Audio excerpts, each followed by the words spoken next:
उत्तर प्रदेश में मेरठ जिले के अकबरपुर सादत गांव में पिछले हफ्ते अमित कश्यप नाम का शख्स मृत पाया गया था। उसकी उम्र 35 साल थी। पहले माना गया कि उसकी मौत सांप काटने से हुई है। उसके शव के पास एक सांप मिला था, लेकिन इस घटना में सनसनीखेज मोड़ तब आया जब पोस्टमार्टम रिपोर्ट में मृतक के गले पर निशान पाए गए। ये तय हो गया कि उसकी मौत सांप काटने से नहीं बल्कि उसकी हत्या हुई है।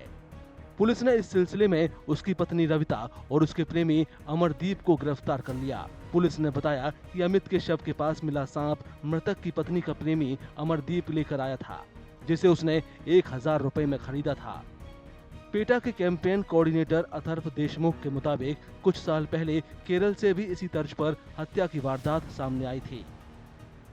So there was somewhat similar case from Kerala in 2020 or 2021 where a man who was a snake handler, he murdered his wife with the use of snake, and now this Meerut incident. इस जघन्य हत्या की वजह से एक और पेचीदा मसला सामने आया है, सांपों या दूसरे जानवरों की अवैध खरीद फरोख्त का। पेटा के मुताबिक भारत में हर साल लाखों सांपों की अवैध खरीद फरोख्त होती है। So under the Wildlife Protection Act 1972, indigenous species of snakes, they have the protection.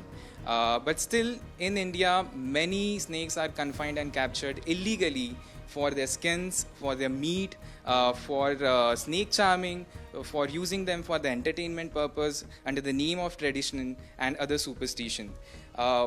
There are reports which says that millions of snakes, like endangered and threatened snakes, are sold every year in international market.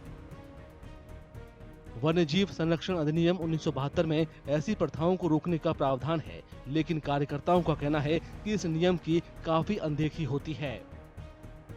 कार्यकर्ताओं का यह भी कहना है कि अधिनियम की धारा 55 के तहत आम लोगों को अवैध गतिविधियों से जुड़ी शिकायत दर्ज कराने की इजाजत नहीं है। वन्य जीव विभाग के अधिकृत सरकारी अधिकारियों की शिकायत पर ही न्यायालय अधिनियम के तहत किसी अपराध का संज्ञान ले सकता है। आम लोग सिर्फ अधिकृत अधिकारी को निर्धारित प्रारूप में 60 दिनों का नोटिस देने के बाद शिकायत कर सकते हैं।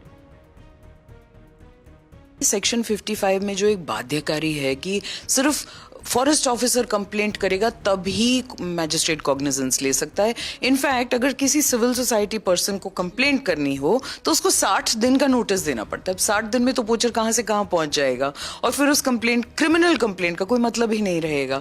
सो इसको बढ़ाना चाहिए इसका दायरा कि लोग भी कंप्लेंट कर सके और मैजिस्ट्रेट कॉग्निजेंस ले सके सिविल सोसाइटी कंप्लेंट्स की भी, जैसे किसी भी और क्राइम में लेते हैं। इसके लिए ये जो एक्सेप्शन है ये नहीं होना चाहिए, तो दिस अमेंडमेंट शुड कम इन। जानकारों का कहना है कि अगर आम लोगों को सीधे मजिस्ट्रेट के पास शिकायत दर्ज कराने की अनुमति दी जाए तो अधिनियम को मजबूती मिलेगी। उनका कहना है कि इससे अवैध वन्यजीव गतिविधियों में शामिल लोगों के खिलाफ जल्द कार्रवाई भी सुनिश्चित होगी। कानूनी खामियों से परे भी वन्यजीव संरक्षण से जुड़े कई सवाल हैं।